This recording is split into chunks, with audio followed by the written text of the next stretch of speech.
kasih Prof. Murma atas paparannya yang selalu akan mengingatkan kita ya Prof ya tentang tantangan yang luar biasa ini berubah sehingga kita harus bersiap dan melakukan banyak antisipasi agar profesi akuntan tetap bisa terus berjalan.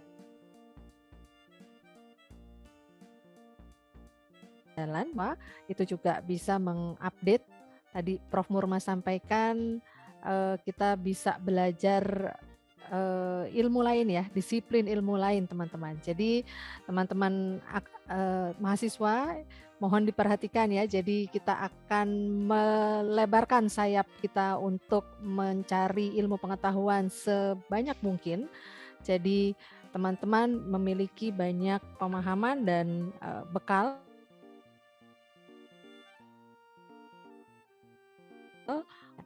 Baik, itu tadi sekilas mengenai paparan Fuka dan Bani yang disampaikan oleh Prof. Murma. Kemudian Bapak Ibu mohon sabar sejenak ya Bapak Ibu ya.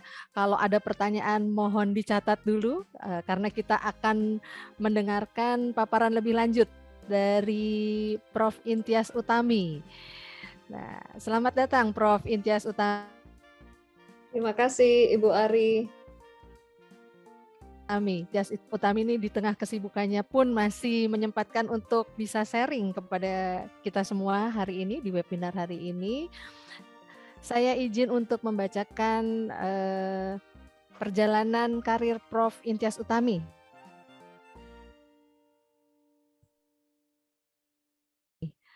Profesor Dr. Intias Utami, SE, MSI, AK, CA, CMA, QIA, CFRA.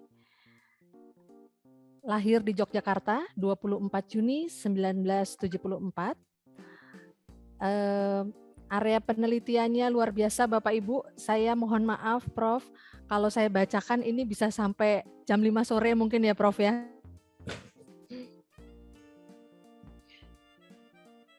Saking kebanyakan di internasional jurnal dan Scopus Bapak Ibu periset mungkin sudah sering mendengar ini ya Bapak Ibu bahwa kita ada internasional reputasi jurnal.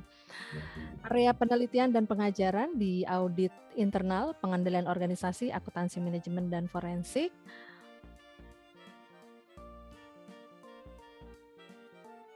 Luar biasa penelitiannya banyak Bapak Ibu. Kemudian beliau juga memenangkan beberapa riset, hibah dikti, hibah riset dan beberapa hibah lain yang berkaitan dengan mungkin banyak hibah selain riset ya Prof ya. Ini kelihatannya saya baca luar biasa. Mungkin nanti kita akan banyak belajar dari Prof Intias bahwa akuntan seperti apa yang kedepannya nanti ya. Jadi mohon teman-teman mahasiswa bahwa akuntan itu tidak hanya membuat laporan keuangan sudah cukup, tetapi ternyata luar biasa nih kalau nanti kita dengarkan paparan dari Prof Intias. Kemudian sebentar, artikel masih bukunya. Prof Intias juga menulis banyak buku ya. Ada yang berbuku berkaitan dengan riset, kemudian dan buku-buku pengajaran di bidang akuntansi. Beliau juga banyak menulis di media massa. Jadi Bapak Ibu bisa nanti klik apa saja tulisan beliau dan kebanyakan ini berkaitan dengan BUMDes Bapak Ibu. Jadi Bapak Ibu yang berminat, Bapak Ibu dosen yang berminat untuk ke arah akuntan BUMDes, teman yang lain mungkin nanti yang sudah punya pemikiran menuju ke arah mana, silahkan untuk dibuka dari akunnya Bu Intias nih, Prof Intias. Pengalaman pelatihan dan moderator juga luar biasa banyak Bapak Ibu. Jadi saya mohon maaf Prof, ini tidak bisa saya bacakan satu persatu, tapi Bapak Ibu apabila Bapak Ibu berkenan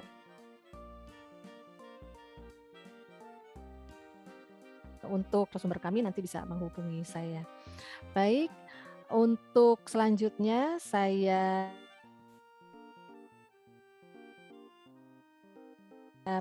sharing berbagi kepada kami berkaitan dengan topik yang akan dibawakan. Silahkan Prof, waktu dan tempat kami persilahkan.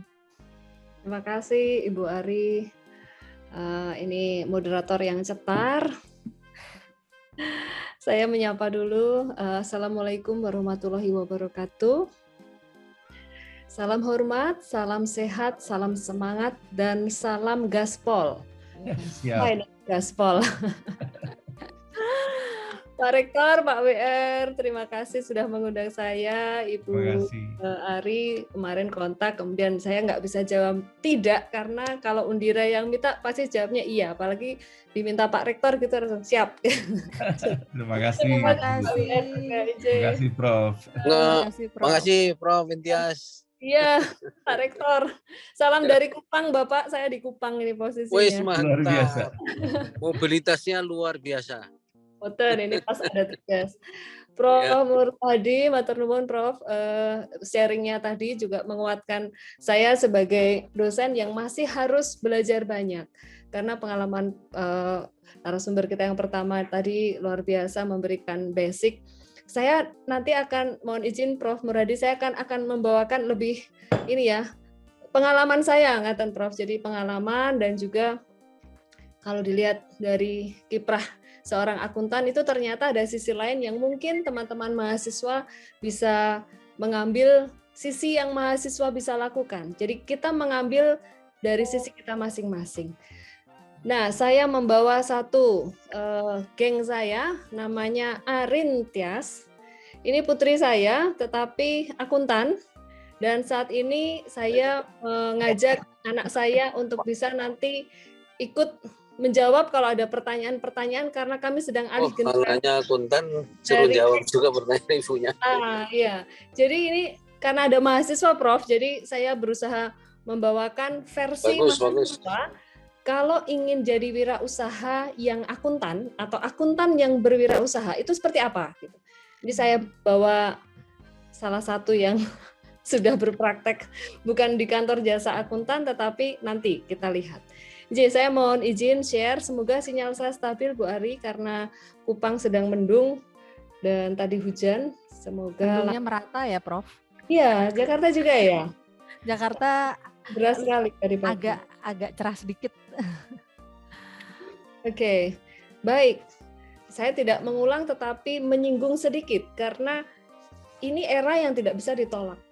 Bahkan era pandemi ini membuat kita semuanya berubah. Even kita yang ada di daerah ya, di NTT sini, saya masuk ke pelosok-pelosok daerah juga ikut berubah. Kalau di Jakarta teknologi begitu ada di dalam genggaman, di sini kalau mau belajar sulitnya adalah sinyal. Jadi mau tidak mau guru yang akan mendatangi masing-masing ke sekolah masing-masing rumah. Jadi bukan pakai pembelajaran online kalau di beberapa daerah di sini, namun guru yang aktif datang ke masing-masing lokasi di tempat anak ini belajar. Ya, Prof. Jadi kondisinya memang era pandemi ini membuat kita berubah banyak, terutama dalam pembelajaran. Kampus di Jakarta tidak ada masalah dengan sinyal, tetapi bagi kami yang di daerah NTT ini sinyal menjadi sesuatu gitu, karena kadang-kadang harus geser ke sana, geser ke sini untuk mendapatkan sinyal yang baik. Tadi saya juga geser beberapa kali dan akhirnya sudah dapat yang terbaik ini di sini. Ya, di era ini teman-teman mahasiswa, saya sebut teman-teman ya Bu Arya biar saya awet jadi mahasiswa begitu. Volatility ini perubahan yang volatile, yang cepat gitu. Tahun yang lalu kita pandemi tahun lalu dengan tahun ini beda loh, rasanya beda. Coba tahun sekarang ini teman-teman berani ke mall dengan pakai masker dan bawa HP aplikasi Peduli Lindungi, aman sudah, rasanya damai sejahtera karena kita sudah vaksin. Demikian juga pembelajaran di kampus berubah, profesi akuntan juga berubah. Saya menyimak tadi bahwa profesi akuntan harus cepat, mengandalkan AI, dan pengambilan keputusan juga berbasis data. Bayangkan kalau kita sekarang rapat saja harus bertemu. Susah sekali. Seminar ini pun sudah berubah. webinar. Sekarang kita pakai istilah webinar. Awalnya kita tergagap-gagap, tapi karena volatile, karena kondisi yang uncertainty yang sebelahnya ini juga membuat kita menjadi berubah. Profesi akuntan yang berubah ini mendorong kita untuk tidak kaget.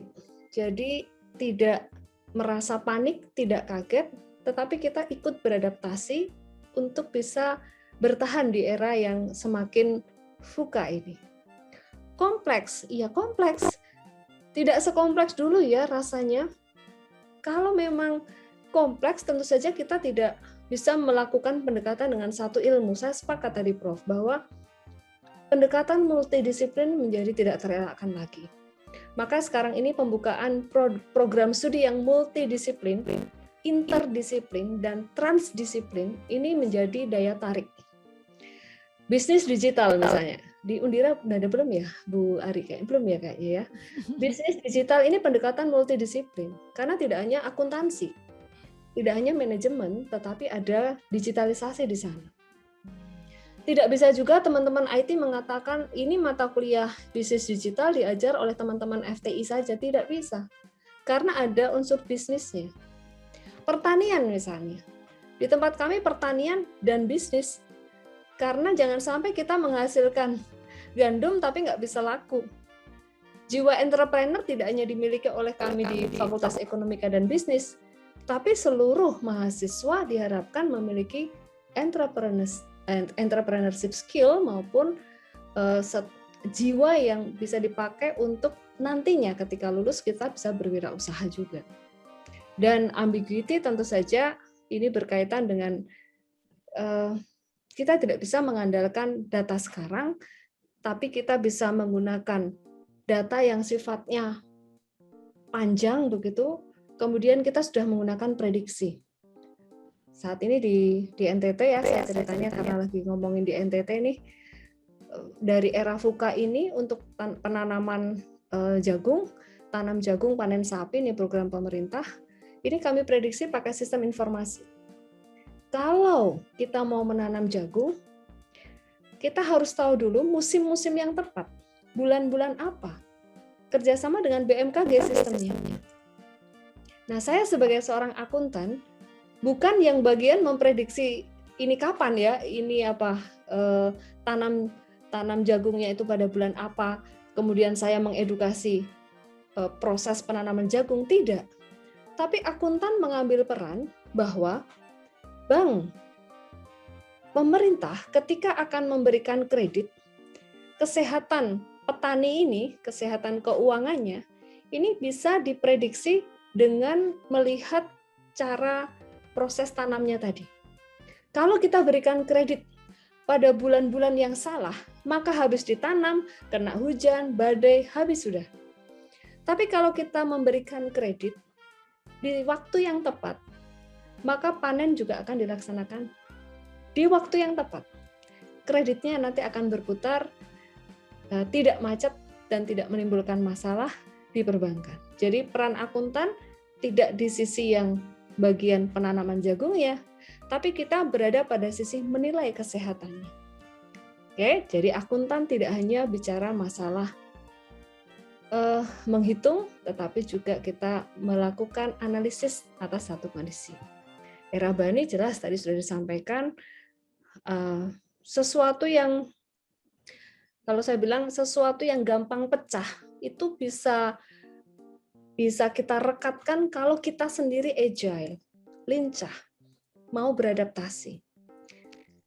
Cemas nggak? Ya cemas, kadang-kadang manusia tuh wajar cemas. Tapi kalau kita mengisi diri kita dengan kecemasan, kita tidak mau belajar pada hal yang baru, mata kuliah baru, bahkan dosen tidak mau mengisi dengan topik-topik yang baru, tentu saja mahasiswa kita tidak bisa menjadi 90 aja ya.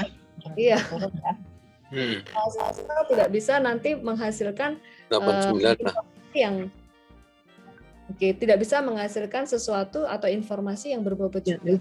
Kita tidak mau mengisi dengan hal-hal yang lain. Wah, jadi kenapa? Berarti harus non-linear dan incomprehensif tadi sudah dikaitkan dengan data dan big data. Betul. kelak. Ini tidak hanya sekarang ya. Kelak ini dalam rangka menuju kelak. Apapun yang kita lakukan, semuanya berbasis data. Bapak Ibu, teman-teman mahasiswa belanja makanan kan, pakai GoFood, pakai aplikasi apapun lah. Nama kita dengan nomor HP itu terhubung dengan nomor induk.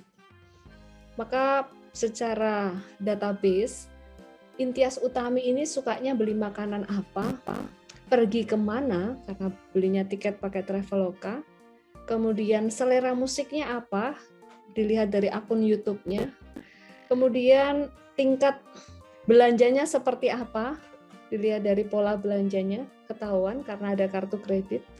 Akhirnya pola perilaku masyarakat ini terpotret. Ini membantu siapa? Tentu saja membantu pemerintah, kalau pemerintah narik data dari berbagai sumber tadi. Namun perusahaan-perusahaan besar pun mempelajari perilaku kita. Jangan kaget kalau tiba-tiba ada WA, atau sekarang ini nomor kita itu bisa tersebar kemana-mana. Tiba-tiba menawarkan produk tertentu yang, kok bisa tahu ya nomor saya?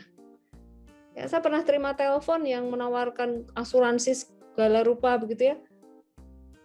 Perasaan saya nggak bilang iya loh, tiba-tiba dia sudah bertanya, siapa nama anak ibu? Oke, usianya berapa? Baik, saya bacakan ya ibu, berarti begini-begini. Ibu tinggal bilang iya. Maka akad kredit asuransinya akan terjadi. Saya kan tidak merasa sedang melakukan transaksi, saya tuh diwawancarai dalam arti saya pikir saya diedukasi. Tapi karena sifatnya udah ya non-linear tadi, komunikasi itu ternyata bisa di-switch menjadi transaksi yang diakui sebagai akad suatu kegiatan investasi. Maka saya tidak bilang iya, waktu itu saya tolak saja, maaf saya tidak jadi ikut. Nah, ini cara-cara yang bisa menimbulkan consumer fraud, tetapi memanfaatkan era VUCA dan BANI ini. Nah, jadi apa tujuan teman-teman sekarang? Setelah tahu bahwa ini kondisi nggak bisa balik arah, kita harus jalan lurus, walaupun zigzag tadi, tapi kita jalannya ke depan. Kalau menurut saya pribadi ya, sebagai akuntan yang tadi, kalau saya bilang saya ini seniman lah, lebih tepatnya begitu. Ya tetapkan hati, mau jadi apa, di mana, bagaimana. Kalau sekarang mahasiswa bingung itu wajar, tapi bingungnya jangan kelamaan ya. Bingungnya itu jangan dibawa terus gitu. Jadi tetapkan hati, jadi trendsetter, kemudian ikuti apa kata hatimu, dan beranilah beda. Berani beda. Jadi akuntan nggak harus sama dengan, oh saya seperti kakak kelas itu ya, saya maunya seperti itu. Bukan berarti sama persis, tapi jadilah dirimu sendiri. Menurut saya, setiap mahasiswa harus punya jiwa atau goal sebagai pemimpin.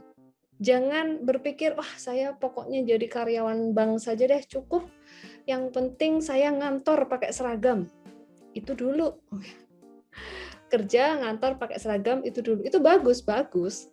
Tetapi cita-cita, mohon juga teman-teman tetapkan cita-citanya sebagai pemimpin. Jangan hanya sekedar mau jadi dipimpin gitu di bidang apapun. Nah, saya menawarkan satu paradigma baru.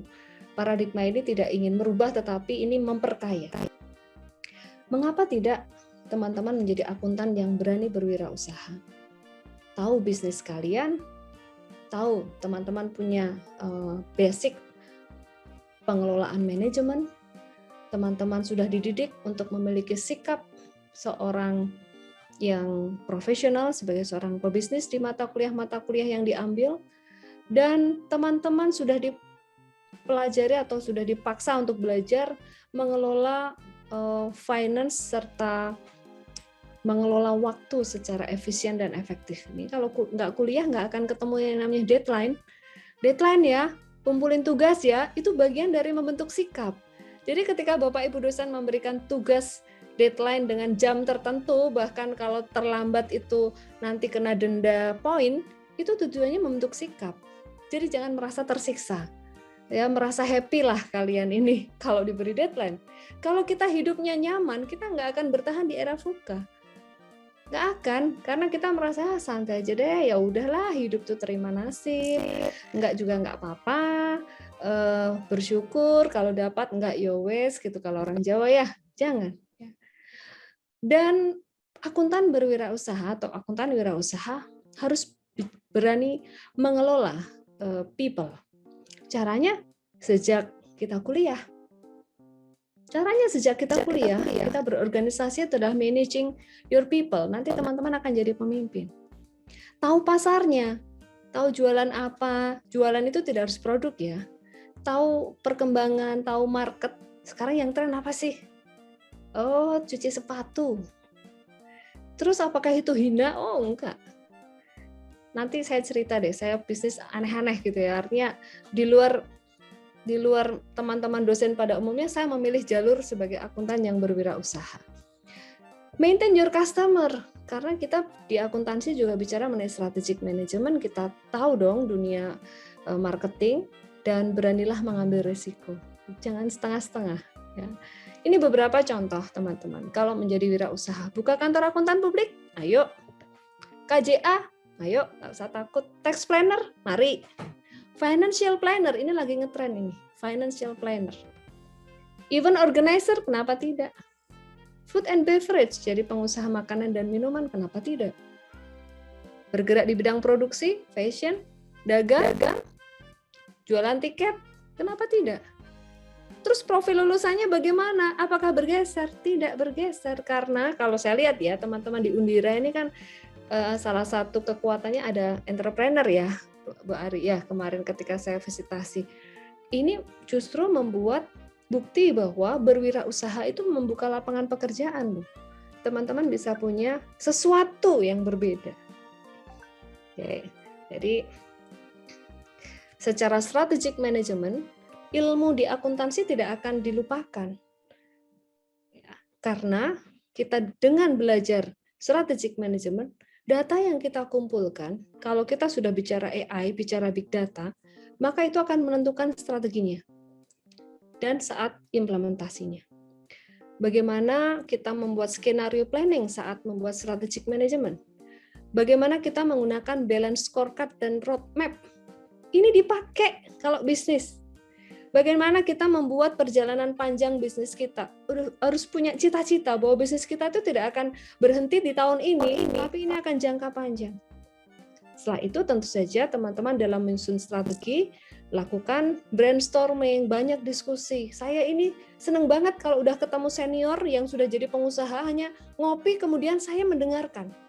Itu bagi saya udah pelajaran dan memberikan energi. 2 minggu yang lalu saat Desember saya ke Jakarta ketemu senior pengusaha mall begitu ya. Saya cerita, Bapak, saya mendengarkan cerita beliau. Ini bergeser sekarang. Mall itu sekarang tidak seperti dulu. Oke, jadi sudah tidak ada brand besar yang ada di mall, semuanya sudah online. Online saja ternyata tidak cukup. Tidak bisa menyelesaikan masalah perekonomian karena tidak semua orang bisa menjangkau online. Terus bagaimana? Solusinya apa?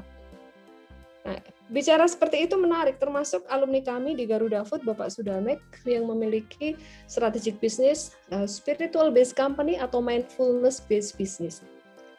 Bayangkan kalau mau rapat itu kita harus hening dulu, mengendapkan pikiran dulu, baru kita bisa bicara ini, strategi.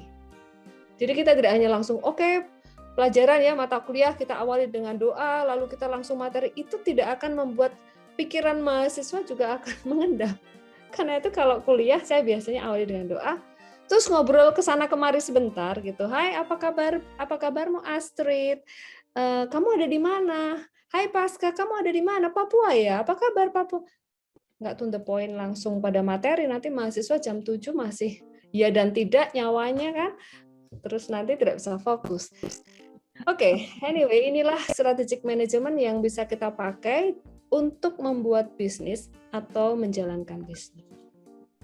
Nah, ini sedikit bumbu cerita ya, semoga waktunya masih ada, Bu Ari, dikit saja bahwa saya memilih menjadi akuntan yang berwirausaha. Masih ada ya Bu Ari ya? 5 minutes begitu, Kak Arin. Kak Arin. Nah, ini putri saya, Arin Tias. Saya Intias, ini Arin Tias. Tahun 2007 saya membuka pameran batik di satu toko di Salatiga, lalu saya memberi judul Ada Batik di Ada Baru, tokonya namanya Ada Baru. Tahun 2007 anak saya ini jadi salah satu peserta fashion show, masih kecil, masih SD ya Kak ya, waktu itu ya kelas 4 kalau tidak salah. Jadi dia tidak tahu sih ibunya ngapain gitu, yang tahu ibunya ngurusi acara gitu. Dan saya tidak tahu waktu itu ini akan menjadi cikal bakal kami berwirausaha. Hanya saya senang saja dengan batik.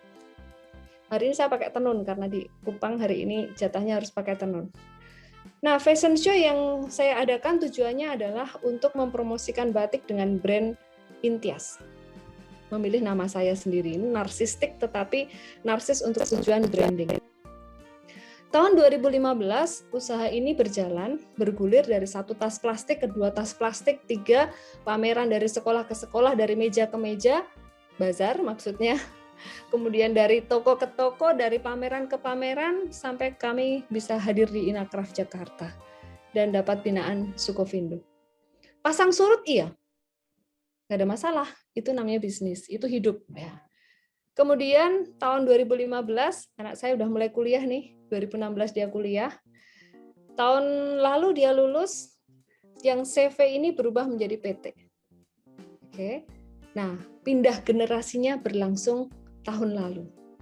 Dan tahun ini sedang proses transformasi ini dari Intias ke Arintias. Dia tidak ada, mungkin juga cita-citanya nanti kita dengar ya, katanya waktu itu ngambil akuntansi sih gara-gara ibu sih yang minta gitu.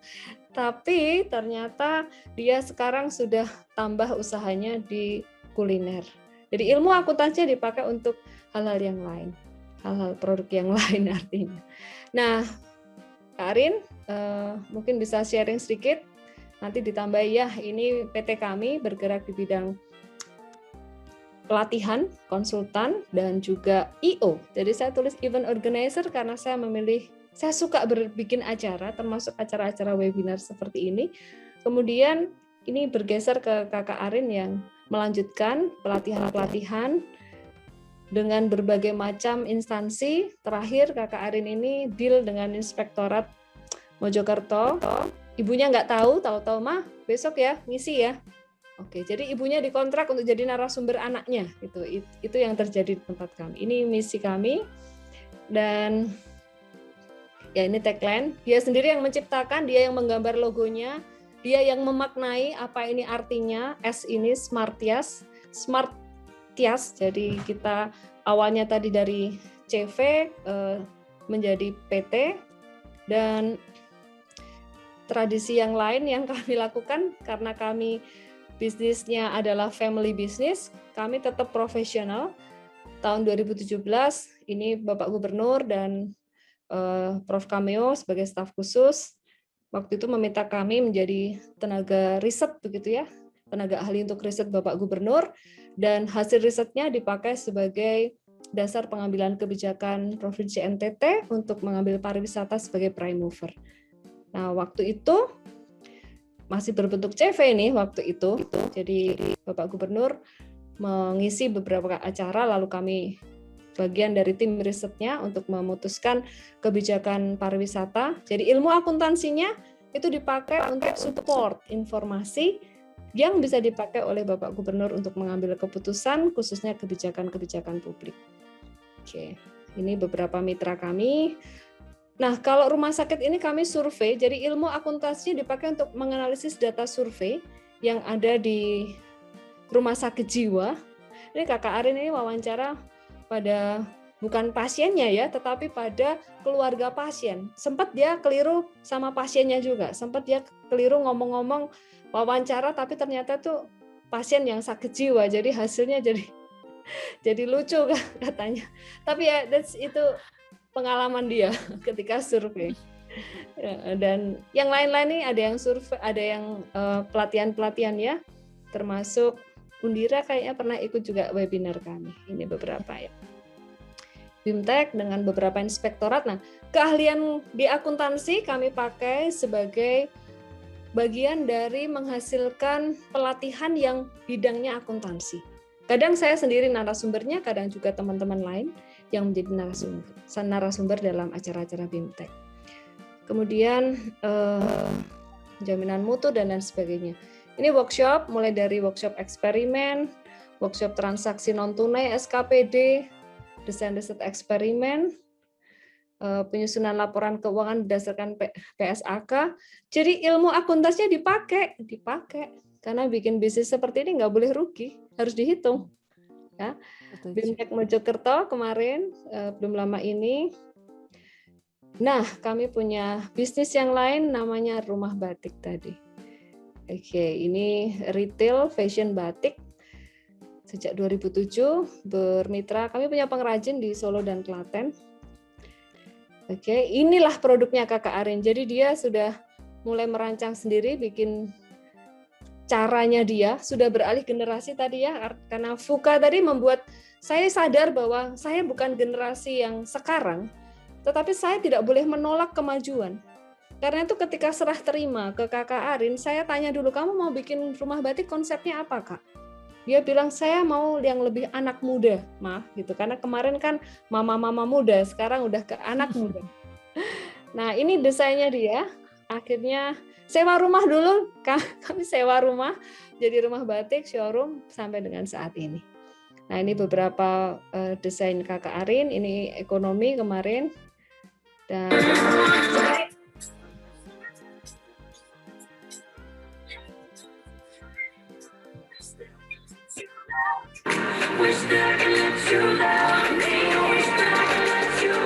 jadi generasi muda, wirausaha muda yang akuntan muda ini, kalau pengen produknya laku, ya harus punya terobosan, antara lain bikin produk baru.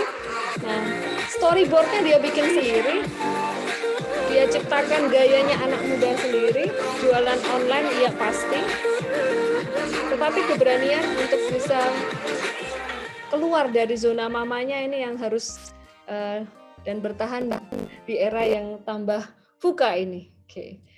Oke, saya kira itu ya Bu Ari. Yang lainnya cerita seputar bisnis kami, nanti silahkan dilihat.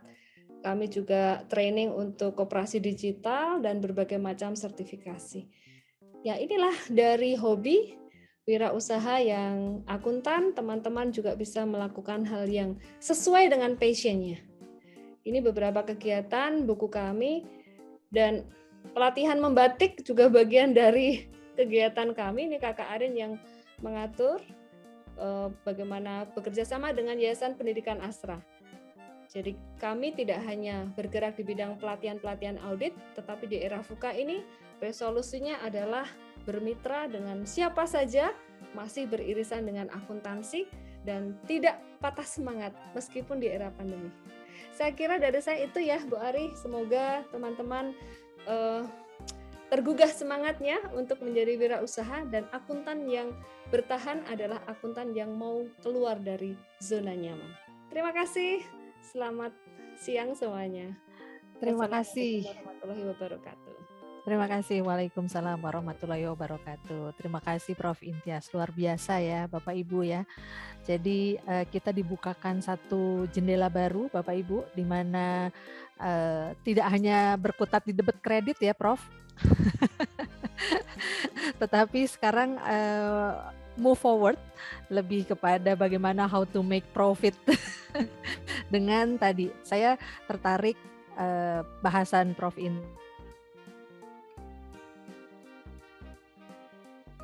Intias nih. Tadi kalau versinya Kak Arin Tias nih tadi apa?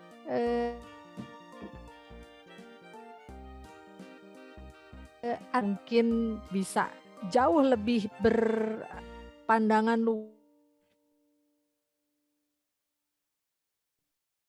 luas karena punya pemahaman, punya wawasan yang lebih luas, dan kita ikuti Prof. Intias dan pengalaman Kak Arin tadi bahwa ayo mulai keluar dari zona nyaman dan tidak berkutat di neraca lajur 10 kolom.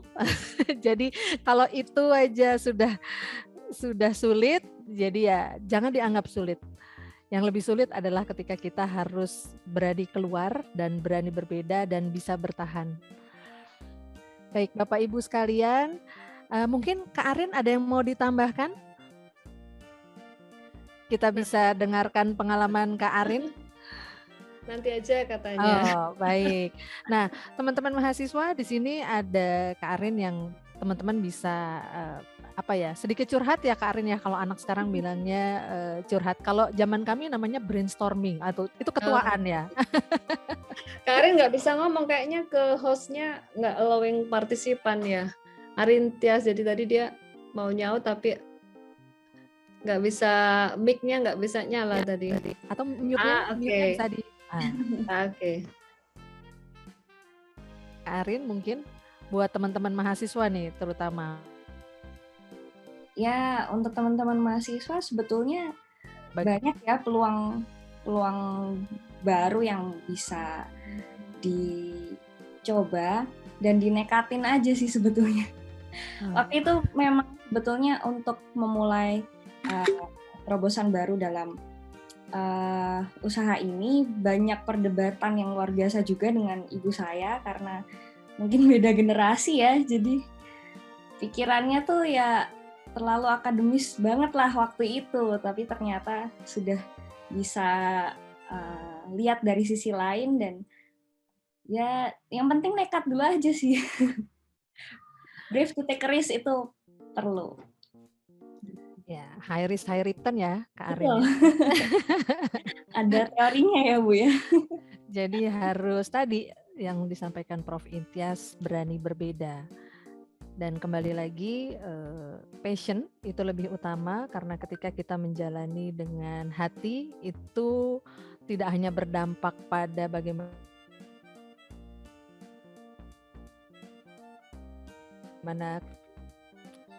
terputus-putus rupanya. Sinyalnya Ibu Ari sering terputus-putus itu Bu Ari. Iya, kelihatannya terputus-putus. Apakah sudah terdengar ya? Sudah. Baik. Jadi saya boleh sedikit mengulang bahwa kembali ke passion ya Prof. Intias tadi ya. Jadi kita jalani pakai hati karena dengan menjalani dengan hati tidak hanya wawasan yang terbuka tetapi angka laba rugi bisa terkoreksi ya Prof. Lebih cantik mungkin. Karena kita akuntan selalu memang sekali lagi peluang masih banyak teman-teman mahasiswa dan Bapak Ibu sekalian. Saya juga tidak hanya mengajak teman-teman mungkin di sini, tapi ada Bapak Ibu dosen yang lain dan teman-teman seprofesi lain. Ayo kita mulai mengajak diri kita sendiri.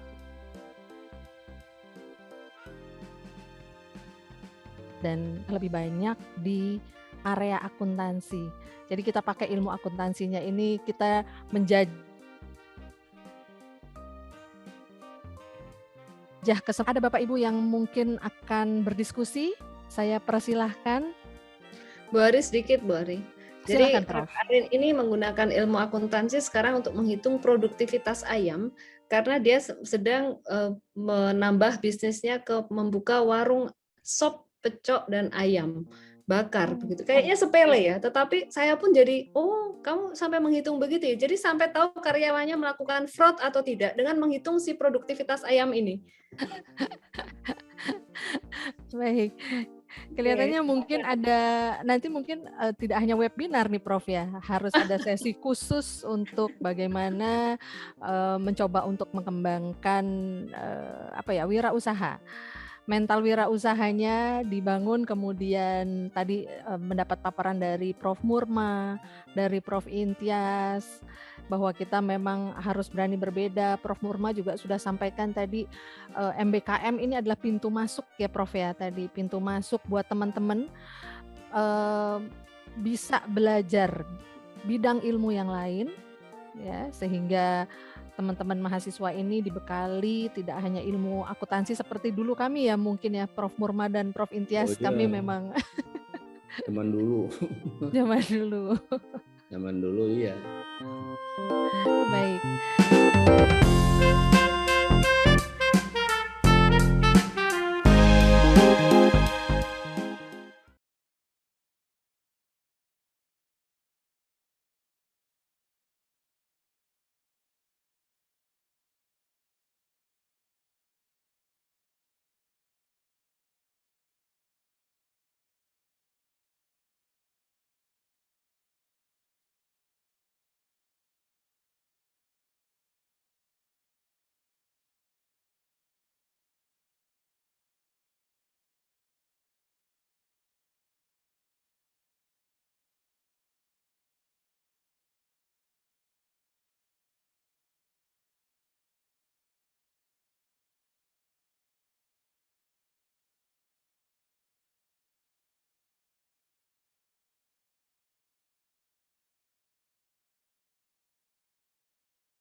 Ya, Prof. Murma ini Bapak kami ya, Prof. Intias. Jadi beliau adalah Ketua Dewan Pengawas IAI Dewan ya, Prof. Penasehat. Oh, Dewan Penasehat, mohon maaf, Ketua Dewan Penasehat IAI.